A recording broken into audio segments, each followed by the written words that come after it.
a little bit about myself. My parents had an RV place in the Seattle area for 32 years, and I was virtually born and raised there.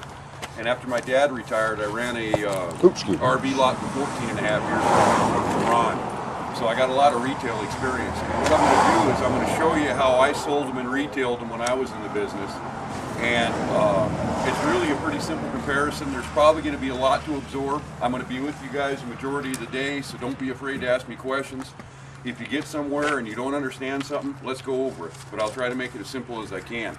I'm never going to tell you another product is bad. But what I'm going to show you is the design that I did, what I did to make it better in a very, very sellable product. And it's damn near impossible to lose a deal on an Arctic box to the competition.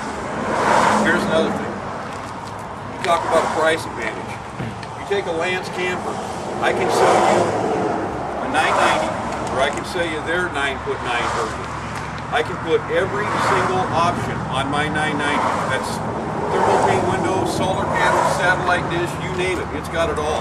And guess what? We're going to be about the same price as their base price model. That is a huge advantage in my book, to have a $4,000 price advantage on a product. You know, I was teasing a dealer here a few days ago. They had a Springdale. I said, how would you like to have a $4,000 price advantage on a Salem or something like that? You'd kill them. I don't know how you can lose in that market, especially when you have a superior product.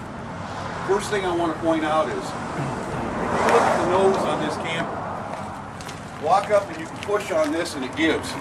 All right? You have a seam right here, and you've got a seam right here, and push right here. See how that gives? Now, I'm going to have to take you guys back and forth. I apologize. Sorry, Johnny. Here's the thing you have. The reason that you seam a nose on a camper is it's cheaper. It's better for production. I can find a piece underneath there in scrap laying in the trailer plant all day long. So, what we did here was, this nose is entirely one piece all the way to the top. This is 3/8 plywood deck. You can't get this to give. The reason for it being is what they do where the curvature is right there is they put an 1.5 inch piece of foam. You can see it right in their brochure. All right, we got a special foam cutter, 1.5 inches behind that and 5 1/4 inches in the curve. Now I'll tell you what, you take that camper out where it's 25 degrees and stick your head up in that bed and stick your head up in the one on this. That one you're going to be wearing a beanie. Okay? So how do you overcome 1.5 inches versus over 7? Okay? If you're holding a hot cup of coffee in a styrofoam cup, it doesn't burn you. You make it that deep, you got a good insulation. And the other thing is, how much pressure do you think is on this when you're going down the freeway at 60 miles an hour? That's going to give in, and you got seams and pressure points. That all make sense? Yep. All right, next thing. What are two of the biggest concerns that somebody had a truck camper have? First thing is they worry about the jacks coming loose, right? And how many campers have you guys seen over the years when they come in, this is pulled down right here? All right? Now I'm going to show you what I did to overcome that. You can see we'll go back and forth.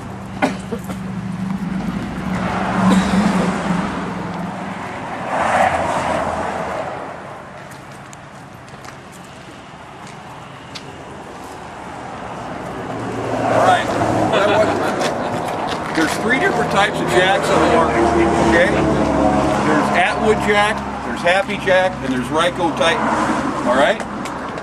An Atwood jack, if you have swing outs like this, you have to take and yank on them, and I'll tell you, it's not easy. You got to swing them out, and you better well make sure that when you drop it to the ground, these lock in, because if it doesn't, it'll walk on you. And you can see the angle on this jack already, where it's give, all right? I want you to look at the number of bolts. You got 1, 2, 3, 4, 5.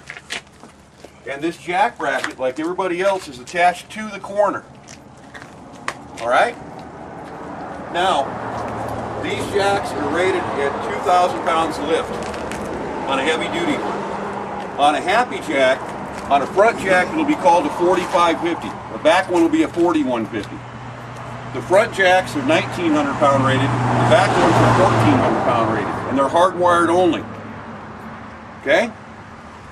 They have a square tube, and their warranty absolutely is horrible. We've got over $10,000 worth of Happy jacks sitting in the plant. They won't warranty them. Now, to give you an example, I went to the biggest camper rally in the country in Nebraska. There was 300 plus truck campers there. We took a tri-load of campers out. The driver took them through a truck wash. The 990, the two back jacks, it blew the paint right off of them. I buy 28 cents a week from that company. And I called them and they said, well, you did too high a pressure, but send it back to us and we'll take a look at it, and if we feel it was our mistake, we'll send you another one. Well, that was my expense to set it back, and to the point where I didn't know what was going to happen in the alternative. I started talking to customers and service managers. Same thing. They were horrible. Let me show you what I had Bob McCarthy do. He owns